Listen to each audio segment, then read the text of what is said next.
하겠습니다. 찬양과 영광을 받으시기에 감당하신 하나님 아버지, 이렇게 모여 함께 예배할 수 있어서 감사드립니다. 지난 한 주도 하나님이 주신 은혜 가운데 믿음의 삶을 살 수 있도록 도와주셔서 감사드립니다. 이 시간 오직 그리스도의 보혈의 능력만 의지하여 담대히 주님 앞에 섭니다. 아직도 죄와 허물이 많은 저희들이지만 그런 저희들을 아끼고 사랑하시는 하나님의 사랑을 믿습니다. 저희가 저희의 환경과 상황을 하나님의 사랑으로 넉넉히 이겨낼 수 있도록 도와주시고 항상 감사하는 마음으로 살 수 있기를 기도합니다. 그리스도께서 저희를 사랑하셨듯이 저희도 우리의 이웃을 그런 마음으로 사랑할 수 있기를 원합니다. 오늘의 말씀을 통해서 하나님의 깊은 뜻을 더 깨달아 순종하는 믿음의 사람이 되기를 원합니다. 예수 그리스도의 이름으로 기도드립니다. 아멘. 할렐루야. 저희 시간 찬양드리는 시간 갖겠습니다. 저희의 첫 곡은 주 품에 다 같이 찬양하겠습니다.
살아계신 주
함께 묵상하시겠습니다. 여호와는 나의 목자시니 내가 부족함이 없으리로다. 그가 나를 푸른 초장에 누이시며 쉴만한 물가로 인도하시는도다. 내 영혼을 소생시키시고 자기 이름을 위하여 의의 길로 인도하시는도다. 내가 사망의 음침한 골짜기를 걷는지라도 해를 두려워하지 않을 것은 주께서 나와 함께 하시니라.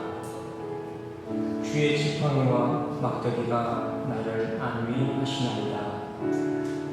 주께서 내 원수의 목전에서 내게 상을 베푸시고 기름으로 내 머리에 바르셨으니 내 잔이 넘치나이다.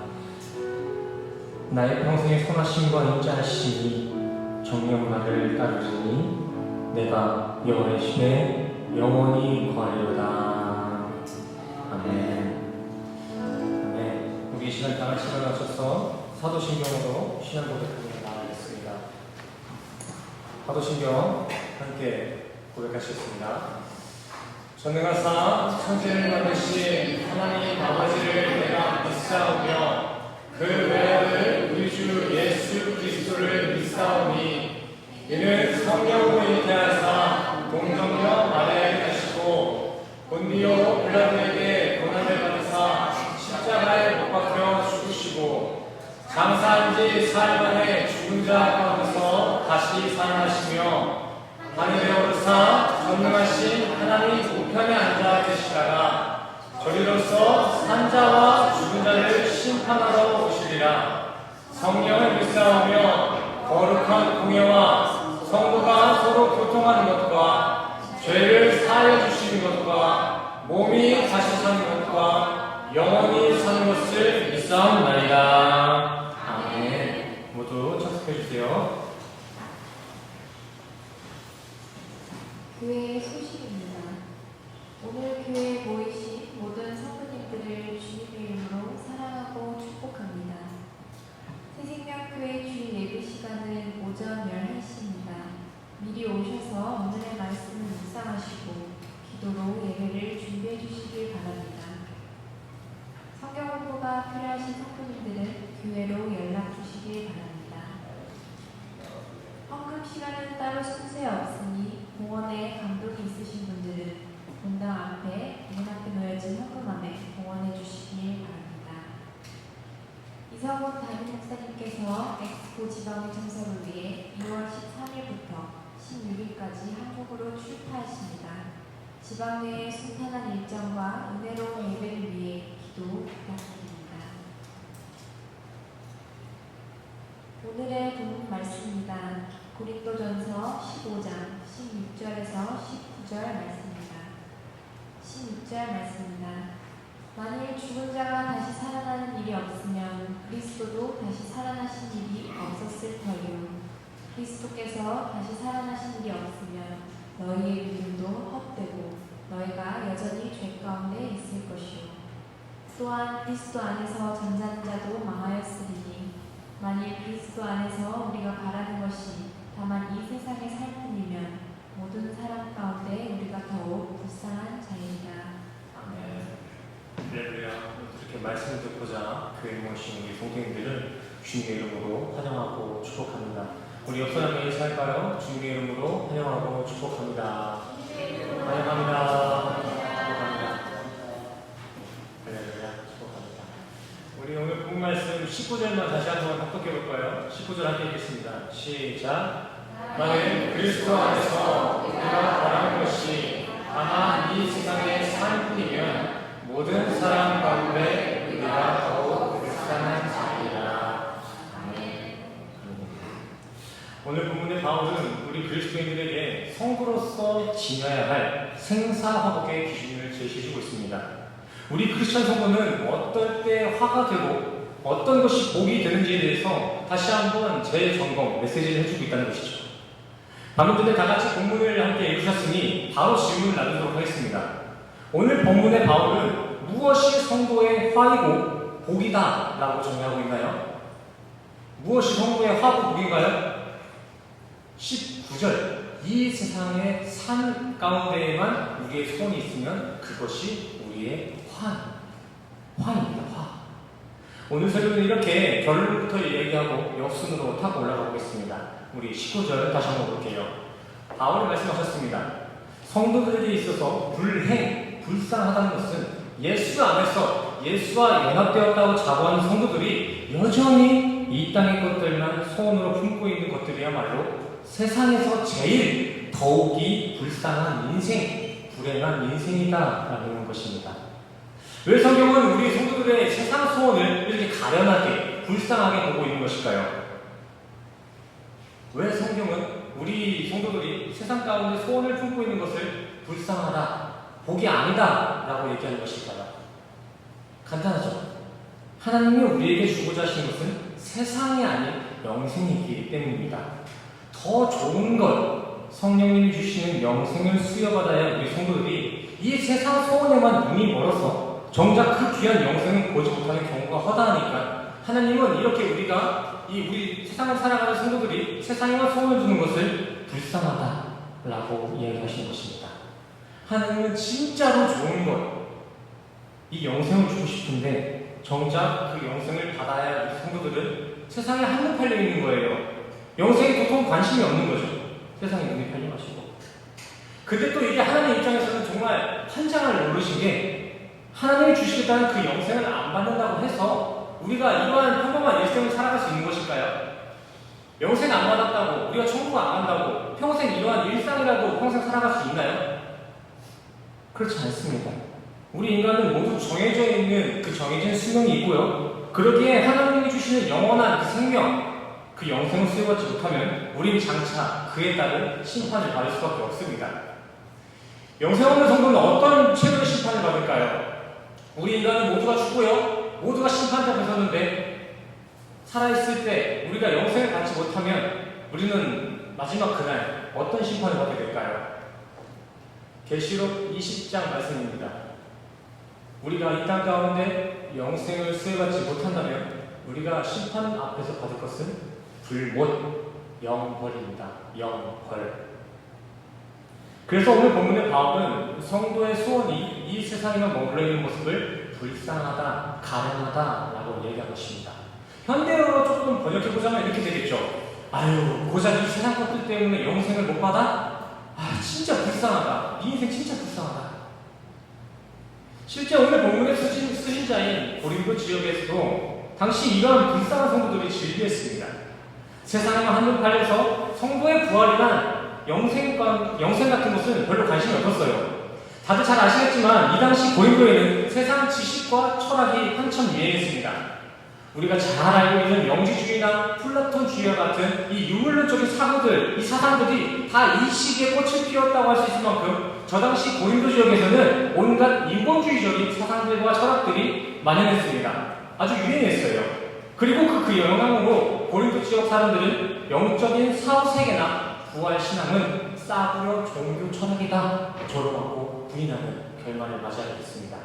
눈에 보이지 않는 것, 인간의 이성과 지식으로 합하지 않는 것이라면 다 무시해버렸어요. 저 당시 저런 헬레니즘의 영향이 얼마나 강력했는지 예수를 믿는다, 영적인 것을 사모한다는 그 기독교 성도들조차도 부활이나 예수의 부활, 십자가, 그 사건들만, 십자가는 그 사건만 기억하고 부활을 믿지 않는 그런 결말을 가지고 있었습니다. 육의 부활이라는 이 논제 자체를 좀 소설 취급했어요. 유사 종교다. 그들은 그저 이 보이는 세상, 이 이생에 더욱 집중하였고, 또 근데 그 결과로 고린도 지역은 어느 때보다도 고상하고 풍요로운 삶을 안내할 수 있었습니다. 실제 역사적으로도 한번 공부해보시면 정말 그들은 그렇게 인본주의적인 사상을 기본 베이스로 하여서요, 다들 지성있고 합리적인 생활을 했습니다. 그리고 그 결과로 어떤 거 하나 부족함 없는 윤택한 삶을 누렸어요. 그런 그들의 문화나 정치적인 부흥이 얼마나 뜨거웠는지, 그 부흥이 얼마나 대단했는지 수백 년이 지난 현 시대에 들어까지도 그들의 고린도 지역의 그 화려함은 아직도 꺼지지 않고 있습니다. 하지만 정작 성경은 그러한 모습을 두고 뭐라고 기록하고 있나요? 그렇게 화려한 고린도 교회의 모습을 두고 오늘 성경은 불쌍하다라고 기록했습니다. 불쌍하다. 왜일까요? 그렇게 잘난 고린도 교회를 두고 왜 성경은 불쌍하다 얘기했나요? 영생은 이렇기 때문입니다. 어렵게 생각하지 마시고 우리 항상 하는 거 있잖아요. 간단하게 수치로 한번 생각해 보세요. 대개 우리 인간은 길게 살아봐야 80에서 100년을 삽니다. 근데 그 짧은 인생에서 예수 없이 호화를 누리다가 나머지 평생을 지옥에 썩는 게 복일까요? 아니면 찰나와 같은 이 80년 인생에 천국을 잘 준비해서 장차 마지막 날 하늘에서 영원히 복을 누리는 것이 우리의 복일까요? 너무 이렇게 어렵게 생각하지 말고 숫자로 한번 계산해 보세요. 잠깐 준비해서 천국 가냐, 잠깐 여기서 떵떵거리며 살다가 지옥 가냐, 한번 생각해 보시라는 거예요. 물론 단순히 이 땅에서 잘 먹고 잘 산다고 해서 또 철학을 좀 배운다고 해서 다 영생을 못 받는 불쌍한 인생이다 라고 하는 것은 아닙니다. 오해하지 마세요. 오늘 고린도 교회인들이 불쌍함으로 기록된 이유는 그들이 그냥 잘 살아서가 아니라 그들의 신앙이 세상 이성과 지성에 함몰되었기 때문입니다. 그래서 그들이 불쌍한 존재라는 거예요. 화려한 삶을 살았지만 정작 그 삶에 가장 중요한 영생이 부재되어 있기 때문에 우리 기독교 성도들은요, 예수 그리스도를 가장 큰 복으로 여깁니다. 굿 뉴스. 그래서 우리는 예수 그리스도의 사역을 복음으로서 전도하죠. 근데 여기서 우리가 간과해서 안 될 것은 우리가 복음으로 여겨야 할 대상은 단순한 인간 예수의 모습 그 자체가 아니라 그 인간 모습에 담고 온 그 진리라는 것입니다. 예수께서 행하신 그 일들의 최종 목적지가 우리의 복음이 되어야 한다고요. 기억해 보시기 바랍니다. 예수님의 사역 최종 목적지가 어디였죠? 예수님이 이 땅에 오신 궁극적인 이유가 무엇입니까? 오병이요. 우리에게 빵 주고 물고기 주려고 오셨습니까? 병 치유, 귀신 치유 그런 거 하려고 이 땅에 오셨나요? 그 사건들을 부인하는 것은 아니지만 그 모든 것들은 그림자입니다. 예표예요, 예표. 예수가 이 땅에 오신 궁극적인 이유는 십자가 부활입니다. 십자가 부활. 예수는 우리를 위해 죽으시고 다시 사시기 위해서 우리를 다시 살리시기 위해서 이 땅에 오셨음을 기억하시길 바랍니다. 그러므로 우리 성도들이 예수 그리스도를 가장 기쁜 소식으로 여겨야 될 것은 다름이 아닌 예수님의 십자가 사건 이후 완성된 부활 신앙까지라는 것입니다. 그냥 예수님이 보여주신 기적까지가 우리의 복음이 아니라 그 기적 뒤에 십자가 뒤에 우리에게 허락하신 그 부활 신앙 그것까지가 우리가 누려야 할 복음의 내용이라는 것이죠. 사실 복음의 핵심은 부활이에요. 우리가 전하는 복음 가운데 부활이 없으면 그거 다 거짓입니다. 거짓. 그만큼 부활이 우리 성도에게는 중요한 것이겠죠. 근데 예수의 부활이 왜 우리 성도들의 기쁨이 될까요? 예수님이 죽었다 다시 살아나신 게 왜 우리의 기쁨이 될까요? 그분이 살아나셨는데 로마서 5절에 나오죠. 예수님은 세컨 아담, 두 번째 아담으로서 인간의 또 다른 대표 원리가 되어주시기 때문입니다. 아담이 창세 당시에 선악과를 먹음을 통해서 그 DNA를 수여받은 모든 인간들이 다 죄인이 된 것처럼 마찬가지로 우리가 예수라는 대표 원리를 만나게 되면 우리는 구원을 약속받을 수 있다는 것이죠. 그러기에 예수의 부활은 단순히 한 사람의 기적 사건으로 머물러 되는 것이 아니라 곧 예수와 함께하는 모든 유기체된 모든 성도들의 부활의 증거가 된다는 것입니다. 우리 말씀 한 구절 같이 읽겠습니다. 요한복음 11장입니다. 함께 읽겠습니다. 시작. 예수께서 이르시되 나는 부활이요 생명이니 나를 믿는 자는 죽어도 살겠고 무릇 살아서 나를 믿는 자는 영원히 죽지 아니하리니 이것을 내가 믿느냐. 한 구절 더 읽을까요? 요한복음 10장 9절 함께 읽겠습니다. 시작.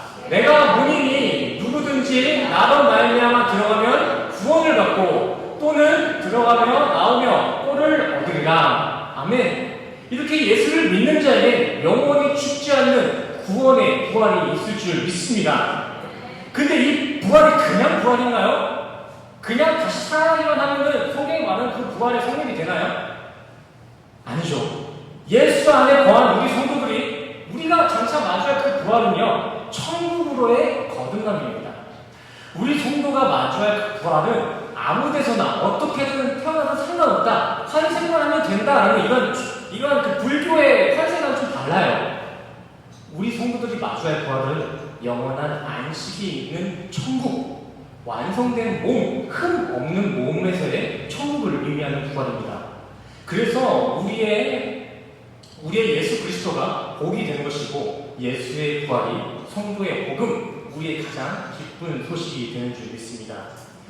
예수를 믿어서 일이 잘 풀리고 병 낫고 해서 예수 믿는 게 기쁜 소식이 되는 것이 아니라, 부활하신 예수를 믿는 믿음으로만 우리가 천국에 갈 수 있기 때문에 예수 그리스도의 부활은 우리의 복음인 것입니다. 근데 오늘 본문에 나온 고린도 교인들과 같이 교회를 다닌다면서 부활신앙을 부인한다면 그게 과연 올바른 신앙일까요? 조금 더 넓게 생각해 볼까요? 교회를 다닌다면서 예수님의 부활 사건에 대해서는 아무것도 몰라, 무지해. 정말 그게 천국인의 모습일까요? 그렇지 않습니다. 그건 천국인이 아니라 종교인이에요. 종교인. 문화 차원에서 교회 다니는 종교인. 바울의 표현과 같이 그런 종교인들이 세상에서 가장 불쌍한 사람들입니다. 종교적인 노력은 똑같이 했지만 그 결과로는 지옥밖에 받을 수 없는 세상에서 가장 억울한 사람들. 그래서 바울은 이를 두고 이렇게 말씀하고 있는 것입니다. 17절과 18절입니다. 예수 그리스도의 부활하심을 믿지 못한다면 너희들이 그토록 용쓰는 신앙생활, 종교 행위는 다 헛것이 되는 것이고, 니들이 가지고 있는 그 믿음도 다 거짓이야. 그냥 다 망한 거야. 니들이 뭘 하든 간에 그 안에 부활이 없다면 다 거짓이다 라는 것이겠죠. 성도님들, 지난번에 우리가 함께 나눴던 사도 바울의 운동장 비유 기억하시나요? 운동장 비유? 기억 안 나세요? 2주 됐나요? 3주밖에 안 됐는데. 사도 바울의 그 운동장 비유에서도 말씀드렸던 것처럼, 개주하는 저 운동장에서 개주 선수들의 다리가 암만 빨라도요, 자신에게 주어진 그 바톤을 결승점까지 들고 오지 않으면 그것은 이유 불문, 다 실격입니다. 실격. 남들보다 결승점에 빨리 들어온다고 해도 바톤을 들고 오지 않았으면 그거 인정 안 해준다는 거예요. 물구나무 써서 들어와서도, 아무리 멋지게 들어와도, 일찍 들어와도 그거 인정 안 해주잖아요. 이와 같이 우리 성도들이 예수를 믿는다면서, 교회 생활을 한다면서 부활을 부인하고 믿지 못한다는 것은 바톤을 내팽개치고 그저 몸만 결승점에 들어오는 것과 똑같은 것입니다. 기독교 구원론의 핵심은 부활입니다. 부활. 암만 신앙생활 잘했어도, 예수에 대한 역사적인 지식이 많다고 해도 부활에 대한, 그 부활신앙에 대한 믿음과 순종이 없다면 우리는 결코 이 영생이라는 결승점에서 인정받을 수 없다는 것이겠죠. 우리 역사님과 함께 인사하겠습니다. 성도님, 바톤 챙기세요. 인사하겠습니다. 바톤 챙기세요. 인사하세요. 인사하세요. 바톤 챙기세요. 바톤 좀 챙기세요. 열심히 뛰시는 것 같은데 몇몇 분들이 바톤 놓치고 하는 경우가 많아요. 마냥 열심히 뛴다고 해서 되는 거 아닙니다. 바톤 챙기세요. 바톤. 이 부활이라는 바톤이 우리 크리스찬 기독교의 유니크한 겁니다. 이 기독교라는 종교와 타 종교와의 구별은 여기서 갈라지는 거예요. 여기서. 생각해보세요. 우리가 기도하는 것, 예배 드리는 것, 금식하는 것, 구제 활동하는 것, 이거요, 우리만 하는 거 아니에요. 불교에서도 다 똑같이 하고요. 이슬람교도 하고, 힌두교, 아니 사이비 신천지에서도 우리가 똑같이 합니다. 따라하는 것도 아니죠. 더 잘해요. 어떻게 보면 그들이 더 선해 보일 때도 있어요. 그것만큼 그들도 그럴듯한 종교생활이 있다는 것이겠죠. 저번에 말씀드렸던 것처럼 종교적인 신념 또한 기독교뿐만이 아니라 모든 종교들도 다 신념을 가지고 있습니다. 이 사진 기억하시나요? 티펑드 스님입니다. 자, 불교의 티펑드 스님은 그 종교적 신념을 지켜보겠다고 분신자살을 했습니다. 또 힌두교의 이 바라티라는 할아버지는 지금 70세 정도 되셨는데 종교적인 신념, 그 의지를 밝히겠다고 45년 동안 팔을 내리지 않았어요. 다들 그렇게 신념을 다 가지고 있고, 열심, 신념, 의지와 같은 이런 행위는 어떤 종교에나 다 있고 그들도 잘하고 있다는 것이죠. 제가 지금 기독교가 좀 분발할 필요가 있다라고 이런 말을 하는 것이 아닙니다. 저는 지금 저런 행위들, 그런 껍데기들은 다른 종교들도 다 가지고 있다는 거예요. 근데 우리가 그 중에서도 유일한 길이요, 진리요, 생명인 이유는 우리의 신앙의 대상이신 예수 그리스도만이 죽은 이가 아닌 부활하신 분이시기 때문입니다. 우리 기독교에만 구원이 있다는 그 근거는 이 부활에 있는 거예요. 부활에. 남들 다 따라할 수 있지만 그들의 신은 부활하지 못했어요. 다들 자신들만의 성령도 있고 믿는 신의 존재도 있지만 그 신이 부활해서 자신의 신도들까지 부활로 인도하신 분은 예수 그리스도가 유일하십니다. 이게 기독교의 메리트예요. 메리트. 기독교 믿는 기독교만의 그 이유가 있어야 될 거 아니에요. 남들 다 똑같이 하는데 더 있어 보이는 거 그런 종교로 가면 되는데 왜 우리가 굳이 기독교를 믿어야 돼요? 요즘 한국의 기독교 평판이 그렇게 별로 안 좋잖아요. 저희 아버지가 목사님이세요. 그래서 옛날에는 목사님 아들입니다 하면은 그냥 시작부터가 착한 아이구나, 좋은 아이구나라는 평판을 받았는데 요즘에는 어디 가가지고 목사 아들이란 말 하는 게 어렵습니다. 저도 어디 가가지고 목사란 말 꺼내기가 쉽지가 않아요. 선입견을 갖고 있거든요. 그만큼 기독교 가치가 엉망이 되어버렸어요. 왜일까요? 이 기독교만의 그 메리트를 지키지 않고 권위만 주장하니까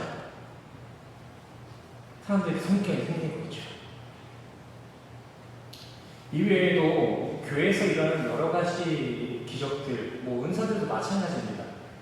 제가 교회 내에서 병을 치유하고 귀신 쫓는 축사사역, 은사사역을 전적으로 부인하는 것은 아니지만 이런 것까지도 다른 종교에서도 그대로 따라할 수 있습니다.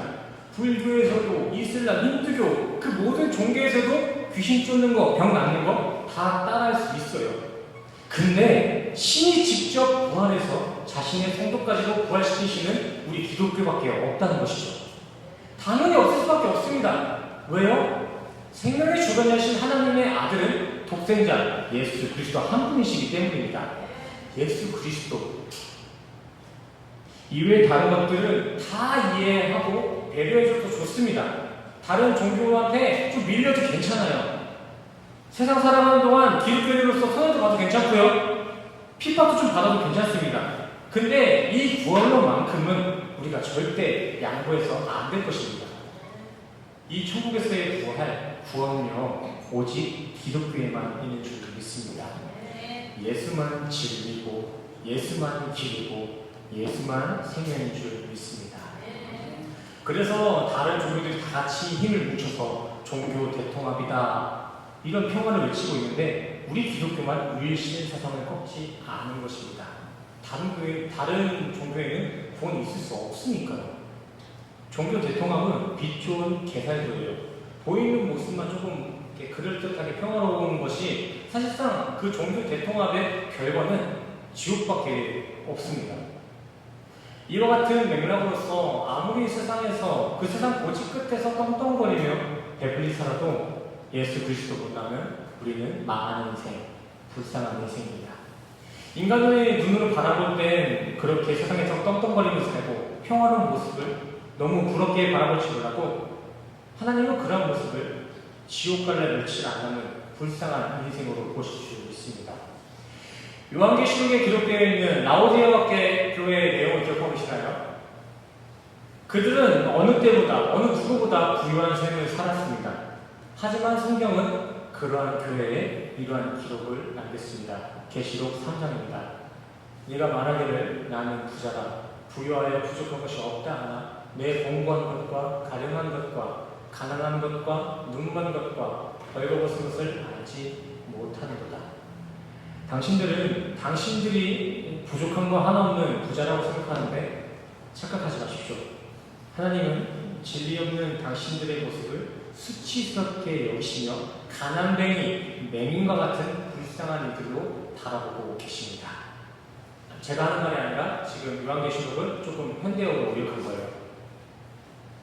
이걸 마냥 성경 속 하나의 역사적인 기록으로만 바라보시면 안 됩니다.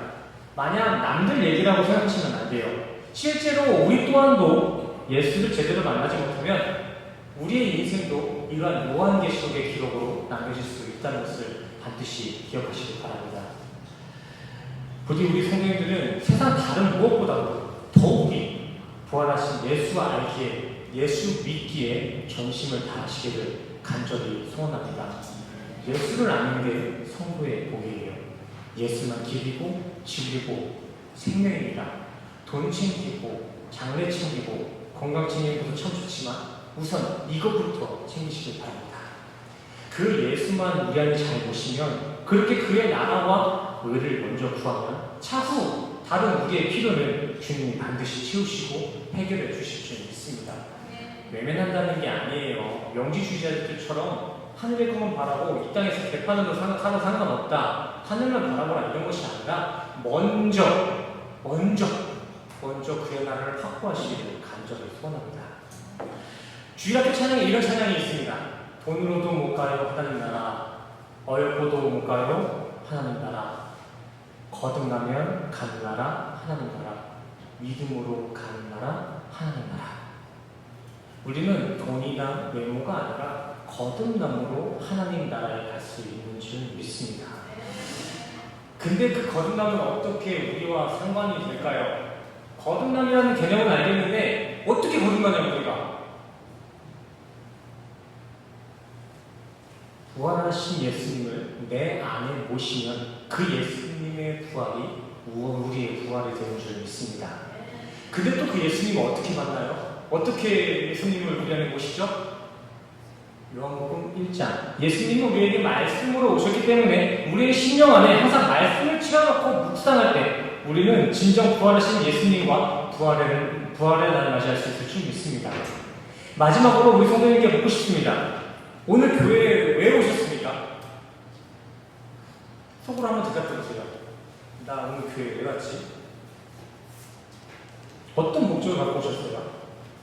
아픈 데가 많으셔서 병 치유받고 돌아가기 위해서 오셨나요? 혹은 귀신 쫓으려고, 아니면 물질의 번영 때문에 이 자리에 오셨나요? 복 받고 싶어서 이 자리에 오셨나요? 아무튼 어때? 오늘 교회에 오신 그 목적이 무엇이 되었든 다 괜찮습니다. 하지만 오늘 이 말씀을 들으신 성도님들은 이제 다시 다음 주에 이 교회에 발걸음하실 때에는 그 발걸음의 목적이 오직 부활하신 예수 그리스도에 집중됐기를 간절히 소원합니다. 이전 것은 괜찮습니다. 이 자리에 나올 때 그 이전의 그 이유는 다 상관없어요. 하지만 우리 말씀 들었잖아요. 진짜 불쌍한 게 무엇인지, 우리가 무엇을 진짜 바라야 되는 것인지 오늘 배웠잖아요. 그러니까 다음 주에 교회 나오실 때는 다른 거 말고 예수님 만나기 위해 이곳에 오시기를 간절히 소원합니다. 제가 정말 한 가지 더 간절히 바라는 것은 우리 성도님들이 단순히 이 교회라는 이 건물에서만 말고도 우리 성도님들의 모든 인생의 생사학이 예수 그리스도로 기준되기를 간절히 소원합니다. 예수 때문에 기쁘고 예수 때문에 슬프고 예수 때문에 죽고 사는 우리 성도님 되시기를 간절히 축원합니다. 정말 마지막으로 우리 다시 따라합시다. 약은 약사에게, 진료는 의사에게, 구원은 예수에게. 아멘. 예수 만나서 구원받으시기를 간절히 소원합니다. 우리 시간 찬양합시다. 구원은 오직 주님께만 있습니다. 그 구원 우리와 함께하여 주시옵소서라는 고백을 가지고 우리 함께 찬양하고 예배드리는 시간 갖겠습니다. 함께 찬양하시겠습니다.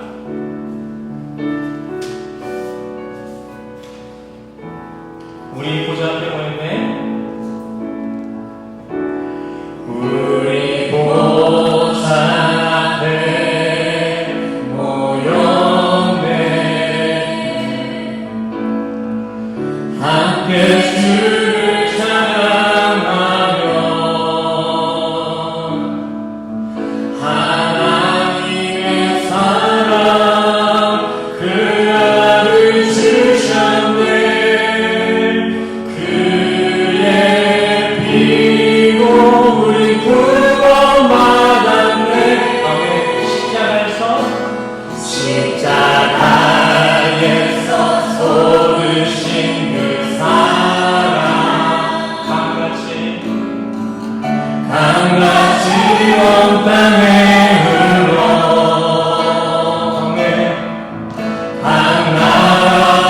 강나라서서 백성 가운데서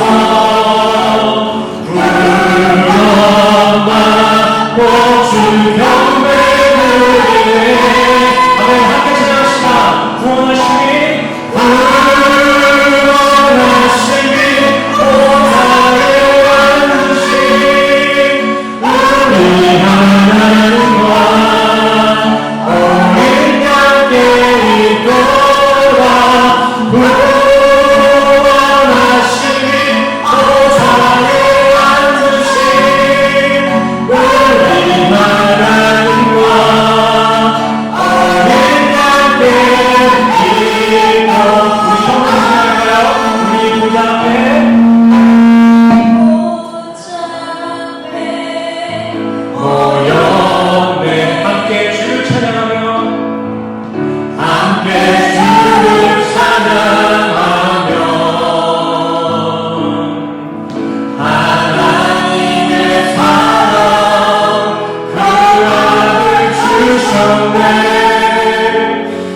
사랑합니다 주님.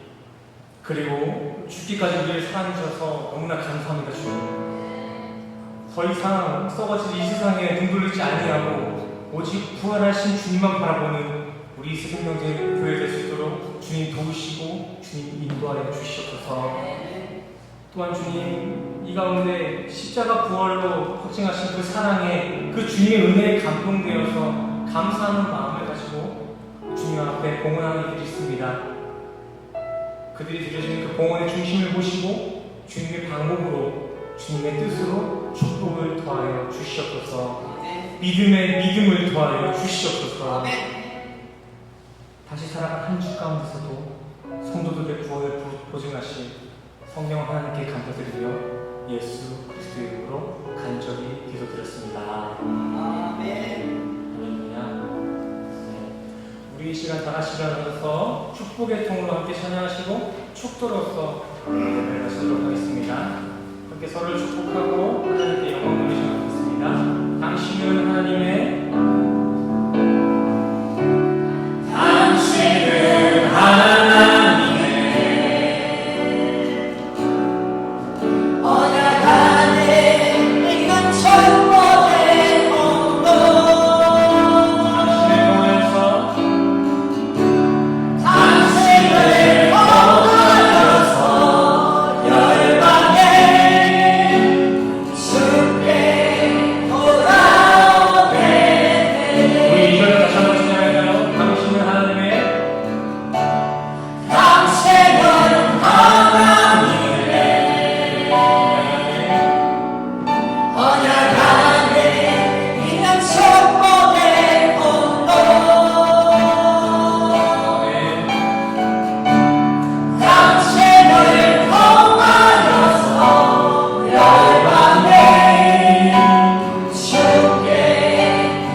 지금은 우리 주 예수 그리스도의 은혜와 십자가로 확증하신 주님의 사랑과 하나님의 영이신 성령님의 교통하시니 오늘 이 시간 예수 그리스도의 부활만이 성도의 기쁨이 맞습니다라는 이런 믿음 가지고 나아가는 우리 모든 성도님들의 머리 위에 지금부터 영원하지 않게 하시기를 간절히 축원합니다.